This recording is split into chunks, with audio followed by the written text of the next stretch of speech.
दोस्तों, एक कबूतर ने बताया कि यह 3 काम मनुष्य को रंक से राजा बना देते हैं। जो भी मर्द अपनी पत्नी के साथ रात में ये 3 काम करता है वह कभी गरीब नहीं रहता। दोस्तों, प्राचीन समय में एक जंगल में कबूतर और कबूतरी बैठे हुए थे। सर्दियों की रात थी, कड़ाके की ठंड पड़ रही थी। तब एक कबूतरी कबूतर से कहती है कि पिया जी, आज की रात को निकालने के लिए ऐसा क्या किया जाए जिससे आज की रात निकल जाए। सर्दी बहुत भारी पड़ रही है। कबूतरी कहती कि कोई ऐसी कहानी सुनाओ जिससे आज की रात कट जाए। कबूतरी की बात सुनने के बाद कबूतर कहता है कि तुम ध्यान से सुनो, बड़ी ज्ञानवर्धक और प्रेरणादायक कहानी मैं तुम्हें सुनाने जा रहा हूँ। अब कबूतरी ध्यान से सुनती है और कबूतर कहानी शुरू करता है। जो लोग इस कहानी को सुन रहे हैं, इस कहानी को पूरा सुने। कहानी के अंत में कबूतर 3 बातें बताता है जिन्हें आपको आपके जीवन में याद रखना चाहिए और अपने जीवन में अपनाना चाहिए। तो दोस्तों, कबूतर कहानी शुरू करता है और कहता है, हे प्रिय, बहुत समय पहले की बात है। किसी नगर में एक राजा रहता था।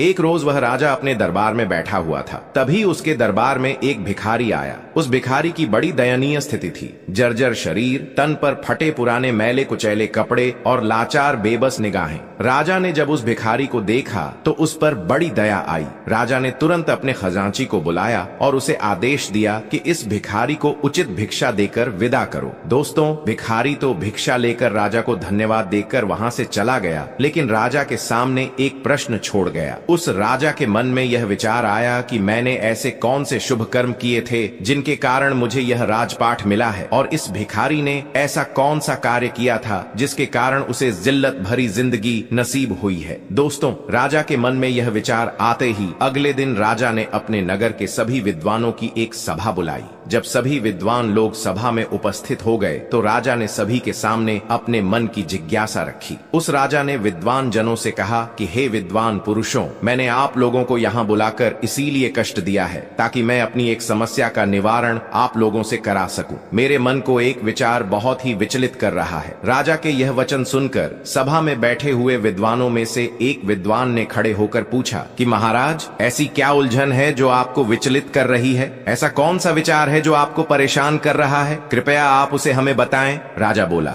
विद्वानों, मैंने यह सभा इसलिए बुलाई है ताकि मैं यह जान सकूं कि किन शुभ कर्मों से मुझे यह राजपाठ मिला है। यदि तुम में से कोई इस बात को मुझे बता देगा तो मैं उसे माला माल कर दूंगा, और न बताने की स्थिति में मैं उसको गड्ढे पर बैठाकर मुख पर कालिक पोतकर उसे बेइज्जत करके राज दरबार से बाहर निकलवा दूंगा। दोस्तों, राजा की इन बातों को सुनकर सभा में बैठे सभी विद्वान सदमे में आ गए। वे सोचने लगे कि राजा को यह बात बताने से बेहतर तो यही है कि हम लोग खामोश रहें या फिर उससे कुछ दिन की मोहलत मांगकर चुपचाप यहाँ से खिसक लें। कहीं राजा को हमने बताया और राजा हमारी बातों से संतुष्ट नहीं हुआ तो मुफ्त में ही हमारी बहुत बड़ी बेइज्जती हो जाएगी। प्रिय दर्शकों, यह विचार कर सभी विद्वानों ने आपस में सलाह मिलाई। सलाह मिलाकर सभी विद्वानों ने राजा से कहा कि महाराज, हम आपके इस प्रश्न का उत्तर तो दे देंगे कि किस पुण्य कर्म के कारण आपको राजपाठ नसीब हुआ है, लेकिन उसके लिए आपको हमें कुछ दिन की मोहलत देनी होगी। आप हमें 6 माह की मोहलत दे दो। 6 महीने के बाद हम आपके सामने यह राज बता देंगे कि किस पुण्य कर्म के कारण आपको यह राजपाठ नसीब हुआ है। राजा ने कहा, ठीक है, हम तुम्हें 6 महीने की मोहलत देते हैं, लेकिन ध्यान रहे 6 महीने के बाद तुम्हें हर हालत में मेरे प्रश्न का उत्तर देना होगा। सभी विद्वानों ने राजा को आश्वासन दिया और राजा से कहा कि महाराज, आप बिल्कुल भी चिंता न करें, 6 महीने बाद हम आपकी जिज्ञासा का समाधान कर देंगे। दोस्तों, इस प्रकार सभी विद्वान राजा से 6 महीने की मोहलत लेकर राज दरबार से बाहर चले गए। सभी विद्वानों ने राजा से कहने को तो कह दिया, लेकिन इसका उत्तर उन्हें भी मालूम नहीं था। सभी ने बाहर आकर विचार विमर्श किया कि अब इस मुसीबत से कैसे छुटकारा पाया जाए। सभी विद्वान मौन थे। इसका हल किसी को भी मालूम नहीं था। तभी उनमें से एक विद्वान बोला, अरे भाई लोगों, अभी तो हमारे पास में पूरे 6 महीने हैं। 6 महीने आराम से गुजारो, जब समय आएगा तब देखा जाएगा। भविष्य की चिंता करके वर्तमान क्यों बर्बाद करें? सभी ने एक सुर में हाँ मिलाई और सभी विद्वान यह वायदा करके कि आज से 6 महीने बाद हम सभी लोग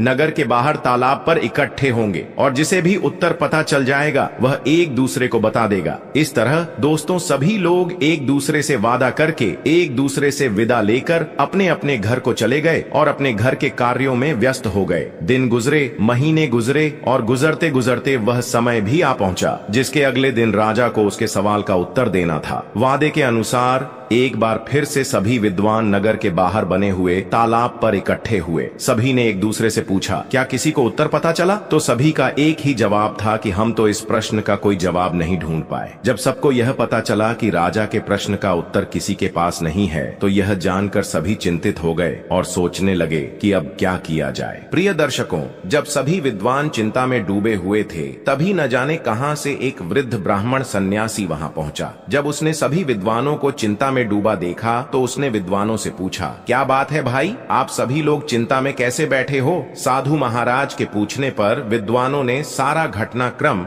उस महात्मा को बता दिया और कहा कि महात्मा जी, यदि हमने कल राजा को उसके प्रश्न का उत्तर नहीं दिया, तो राजा हमारा सिर मुंडवाकर गड्ढे पर बिठाकर राज्य से बाहर निकलवा देगा। इसी कारण से हम सभी लोग चिंता में बैठे हुए हैं। प्रिय दर्शकों, विद्वानों के मुख से यह वचन सुनकर उस वृद्ध ब्राह्मण ने कहा, हे विद्वानों, अब तुम्हें चिंता करने की कोई आवश्यकता नहीं है, क्योंकि मुझे पता है कि तुम्हारे नगर के राजा को किस पुण्य कर्म के कारण राजपाठ नसीब हुआ है। सभी विद्वानों ने कहा कि सच महात्मा जी, आपको पता है? सन्यासी बोला, बिल्कुल। सभी विद्वान उस महात्मा के आगे हाथ जोड़कर बोले, महात्मा जी, यदि ऐसी बात है तो कृपया हमें बताइए कि किस पुण्य कर्म के कारण हमारे राजा को राजपाठ नसीब हुआ है। हम वादा करते हैं कि हमें जो भी उपहार उस राजा से मिलेगा, उसमें से अधिक हिस्सा हम आपको दे देंगे। वृद्ध ब्राह्मण बोला, हे विद्वानों, मुझे आपसे कोई उपहार नहीं चाहिए। आप तो सिर्फ मुझे राजा के पास ले चलो, मैं स्वयं उसके प्रश्न का उत्तर दे दूंगा। मित्रों, उस ब्राह्मण की इन बातों को सुनकर सभी विद्वानों के चेहरे खिल उठे। सभी विद्वान उस वृद्ध ब्राह्मण को लेकर राजा के दरबार में जा पहुंचे। उन्होंने उस वृद्ध ब्राह्मण का राजा से परिचय कराया और कहा कि राजन, यह वृद्ध ब्राह्मण आपके प्रश्न का उत्तर दे देंगे। राजा ने कहा, कोई बात नहीं, मुझे तो मेरे प्रश्न का उत्तर चाहिए, चाहे आप दें या यह महात्मा जी दें। बताइए ब्राह्मण देवता, मुझे किस पुण्य कर्म के कारण यह राजपाठ मिला है? दोस्तों, राजा के वचन सुनकर वह ब्राह्मण देवता बोले कि महाराज, क्या आप सच में यह जानना चाहते हैं कि आपको ही यह राजपाठ क्यों मिला? राजा ने उत्तर दिया, हाँ महात्मा जी, मैं यही जानना चाहता हूँ। तब ब्राह्मण देवता बोले कि महाराज, इन बेचारे विद्वानों को सताने से कोई लाभ नहीं है। आपके प्रश्न का उत्तर तो केवल एक ही व्यक्ति दे सकता है। राजा ने उत्सुकता से पूछा कि कौन बता सकता है? वृद्ध ब्राह्मण बोले कि महाराज, यहाँ से 100 कोस उत्तर दिशा में एक वन में एक महात्मा तपस्या कर रहे हैं। वे केवल राख खाते हैं, राख के अतिरिक्त कुछ भी नहीं ग्रहण करते और राख का ही मल त्याग करते हैं। वे महान दूरदृष्टा हैं, वही आपके प्रश्न का उत्तर दे सकते हैं। दोस्तों, यह सुनकर राजा ने वृद्ध ब्राह्मण की बात पर विश्वास किया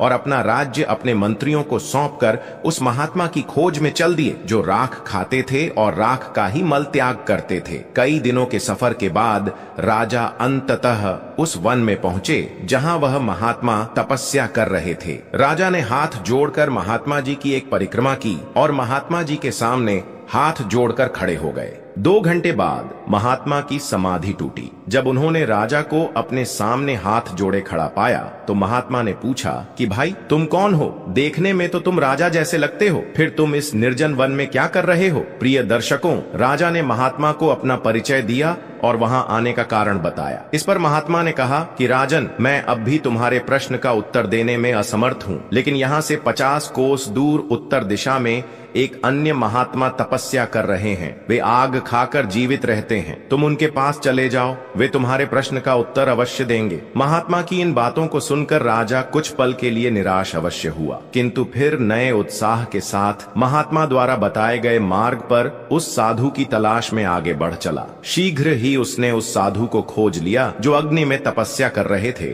और केवल आग खाकर जीवित रहते थे। वह साधु भी समाधि अवस्था में बैठे तपस्या कर रहे थे। कुछ देर बाद जब महात्मा की समाधि टूटी, तो उन्होंने राजा को आदर पूर्वक खड़ा देखा। महात्मा ने राजा से वहां आने का कारण पूछा। राजा ने उन्हें अपनी समस्या बताई। दोस्तों, राजा की बात सुनकर साधु ने कहा, सुनो राजन, यह सत्य है कि मैं बहुत दिनों से तपस्या कर रहा हूँ, किंतु अनेक रहस्य ऐसे हैं जिन्हें मैं भी नहीं जानता। तुम्हारा प्रश्न भी कुछ ऐसा ही है, मैं इसका उत्तर देने में असमर्थ हूँ। दोस्तों, जब राजा साधु महाराज के इन वचनों को सुनता है तो निराश हो जाता है। राजा महात्मा जी से कहता है कि हे प्रभु, तब तो मेरा इतनी दूर आना व्यर्थ ही गया। मैं तो बड़ी आशा लेकर आपके पास पास आया था कि आप मेरी समस्या का अवश्य समाधान कर देंगे। जब साधु महाराज राजा को अत्यंत उदास देखते हैं तो कहते हैं कि हे राजन, निराश मत हो, मुझे तुम्हारे प्रश्न का उत्तर पता नहीं है, लेकिन मैं उस व्यक्ति को भली भांति जानता हूँ जिसके पास तुम्हारे सभी सवालों के उत्तर हैं। राजा ने कहा, ठीक है महाराज, आप उनका ही पता बता दीजिए, इतनी दूर आया हूँ तो मैं उनसे भी मिल लेता हूँ। महात्मा जी बोले, सुनो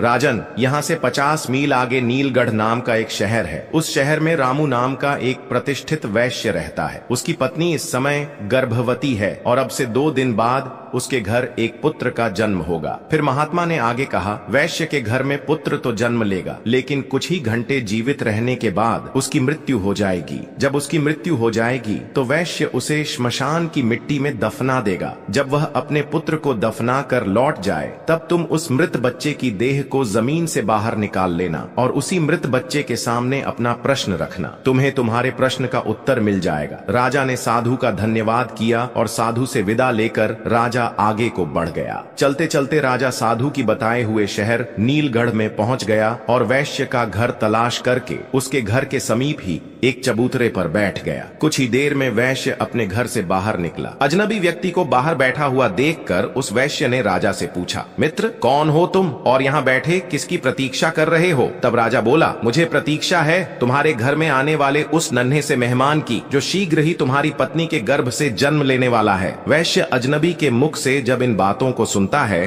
तो उसे बड़ा ही आश्चर्य होता है। राजा की इन बातों को सुनकर वैश्य राजा से पूछता है, तुम्हें कैसे पता चला कि मेरी पत्नी गर्भवती है? राजा ने कहा, इसमें आश्चर्य करने की कोई बात नहीं है। मुझे यह बात एक महात्मा ने बताई है और उसने यह भी कहा है कि तुम्हारी पत्नी के गर्भ से जो शिशु जन्म लेगा वह लड़का होगा। लेकिन यह सुनकर वैश्य बोला, लेकिन क्या भाई, तुमने अपनी बात अधूरी क्यों छोड़ दी? बच्चा स्वस्थ तो पैदा होगा? राजा ने कहा, हाँ भाई, खूब स्वस्थ पैदा होगा, लेकिन सिर्फ कुछ घंटे वह जीवित रह पाएगा, बाद में उसकी मृत्यु हो जाएगी। वैश्य भयभीत स्वर में बोला, अरे भाई, शुभ शुभ बोलो, इस अधेड़ आयु में तो मेरे यहाँ पुत्र रत्न पैदा होगा और अगर वह पैदा होने के बाद मर गया तो यह मेरे लिए किसी सदमे से कम नहीं होगा। राजा ने कहा, भाई, जो सत्य है वह मैंने तुम्हें बता दिया। दोस्तों, जब वह वैश्य अजनबी के मुख से इन बातों को सुनता है तो अपने पुत्र को बचाने की खातिर कई वैद्य हकीम को बुला लेता है, लेकिन विधाता की लिखी को कौन मिटा सकता है? होता वही है जो मंजूर प्रभु को होता है। उस वैश्य ने अपने पुत्र को बचाने का भरसक प्रयास किया, लेकिन उसकी कोई युक्ति काम नहीं आई। महात्मा के बताए अनुसार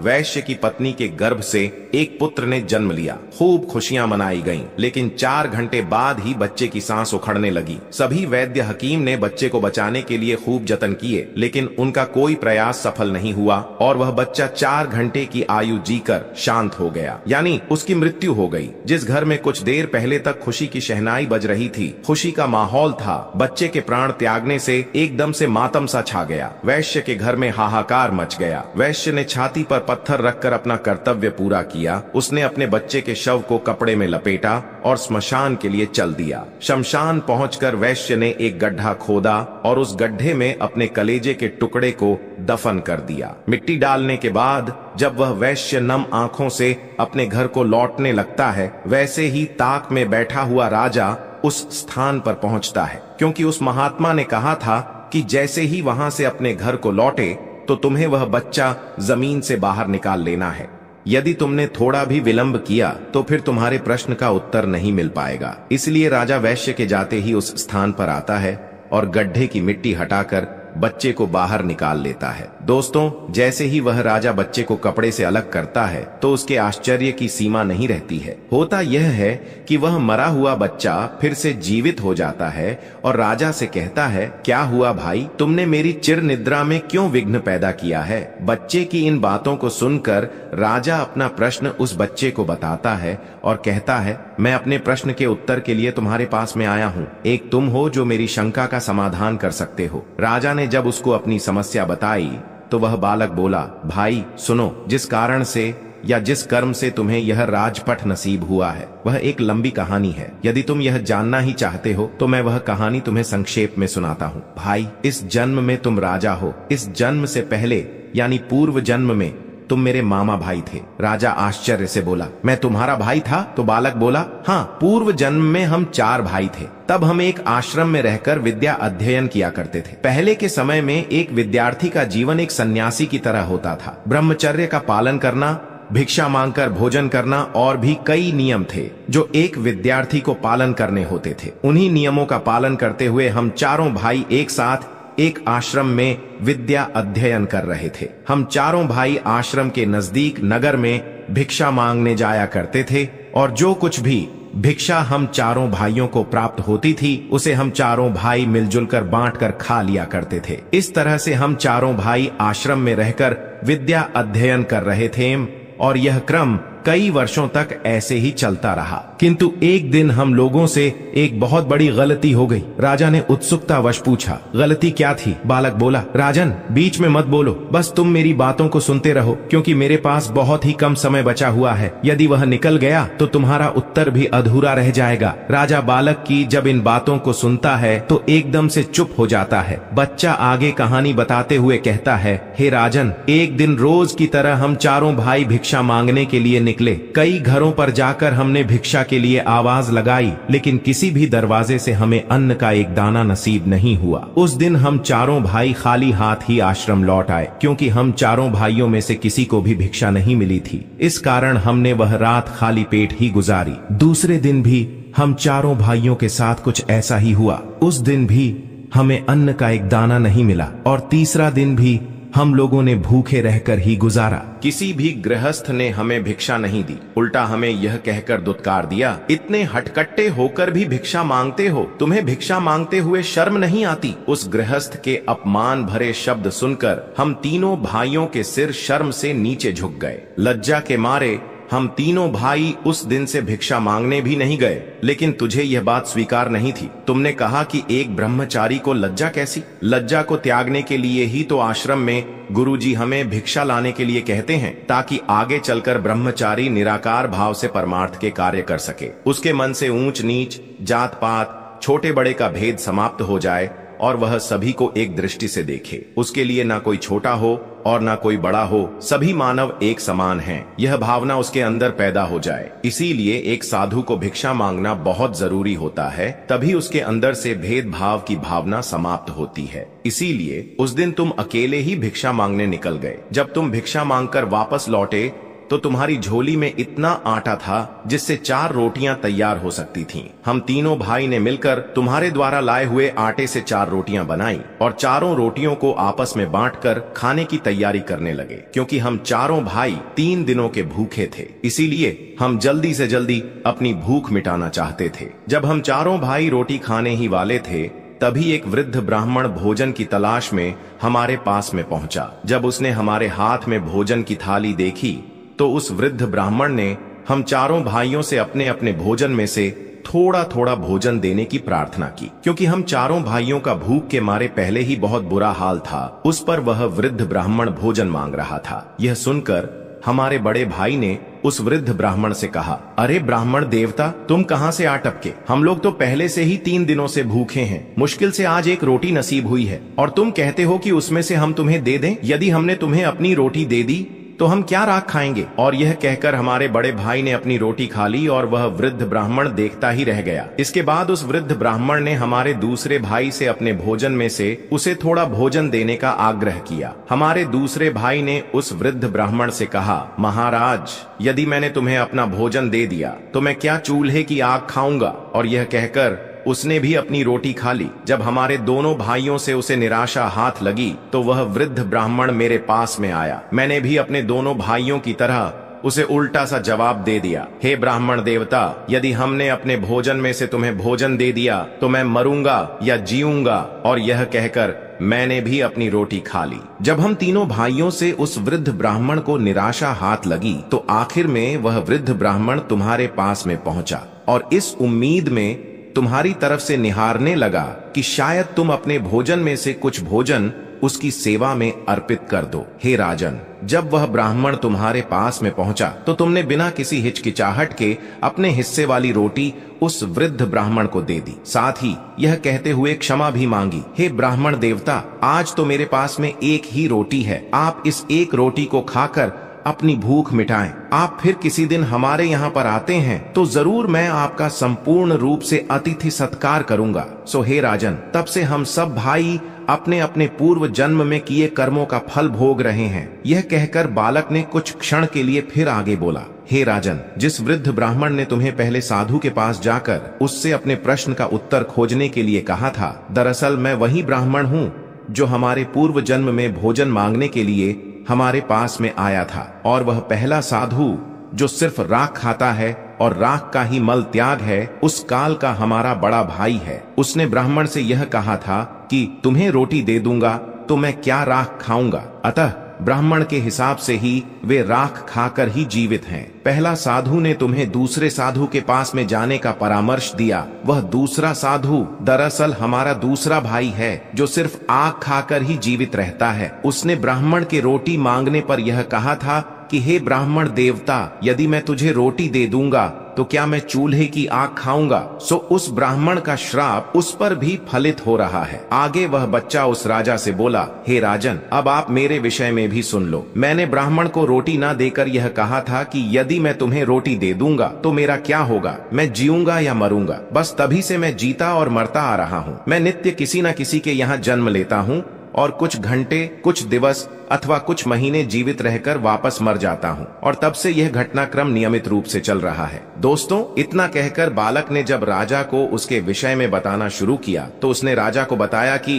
हे राजन, अब तुम अपने विषय में भी सुन लो। तुमने अपने हिस्से की रोटी उस ब्राह्मण को दी और स्वयं भूखे रहे। तुमने अपने आतिथ्य धर्म का पूरी तरह से पालन किया। अतः उन्हीं शुभ कर्मों के कारण इस जन्म में तुम्हें राजा बनने का अवसर मिला है, क्योंकि परमात्मा उन्हीं लोगों को राजपट देता है या अमीर बनाता है जो खुद की ना सोचकर दूसरों की परवाह करते हैं, जो दूसरों के बुरे वक्त में उनकी सहायता करते हैं, जो अपने मुंह का निवाला भी दूसरों की सेवा में समर्पित कर देते हैं। ऐसे लोगों को परमात्मा इस मंशा से अमीर बनाता है कि यह लोग अमीर होकर दूसरों के सुख दुख में उनका साथ निभाएंगे। लेकिन अधिकतर लोग अमीर होकर अपना ही सोचते हैं। वे यह भूल जाते हैं कि यह अमीरी हमें हमारे पिछले जन्म के पुण्य फलों के कारण प्राप्त हुई है और परमात्मा ने हमें दूसरों की सहायता के लिए अमीर बनाया है। यदि हम पुण्य कर्म करेंगे, लोगों की सहायता करेंगे, तो इस जन्म में तो हमें परमात्मा ने अमीर बनाया है, अगला जन्म भी हमारा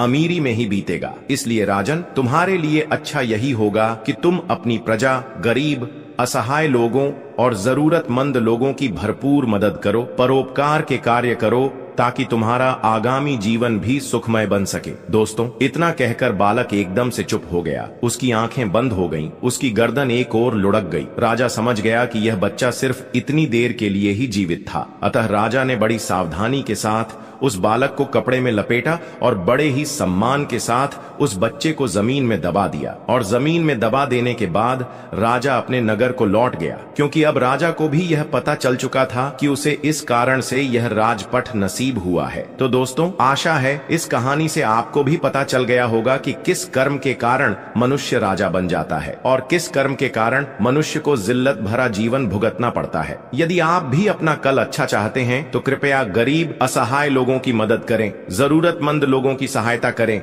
माता पिता का आदर करें और ईश्वर का भजन करें, क्योंकि हमारा कल का किया हुआ कर्म ही भविष्य में हमारा भाग्य बन जाता है। जो अच्छा कर्म करते हैं वह सुख पाते हैं और जो बुरा कर्म करते हैं वह दुख पाते हैं। तो दोस्तों, हम उम्मीद करते हैं कि आपको हमारी आज की यह कहानी जरूर पसंद आई होगी और आप इससे ढेर सारी प्रेरणा लेंगे।